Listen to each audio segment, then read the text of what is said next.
Ako po si Maria Ruth Bituin Tabat, registered midwife and former OFW. Now I am a disciple of our Father in Heaven. So, itong pag-ano ko na, file ko ng COC, hindi ko ito kagustuhan, kundi kagustuhan niya. Ginawa ko po ito para sa lahat sa ating bansa. Ako po ang pinili bilang ina sa kanyang mga anak dito sa Pilipinas. Jesus Christ, our King, is the hope of glory of the Pilipinas. So lumaki po ako nang walang magulang na gabay sa akin. Siya ang gabay ko. 6 years old, wala na po akong mama. So lumaki ako na walang magulang na guide sa akin, but naglakad ako sa mabuting daan.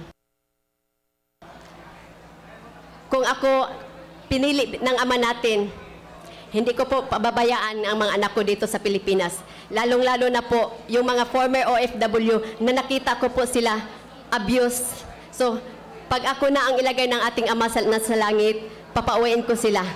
Kailangan sa ating mga Pilipino, magmahalan tayo. Ihinto natin ang pag-aaway. Kailangan may takot tayo sa Ama natin sa langit. Peace, love, and unity.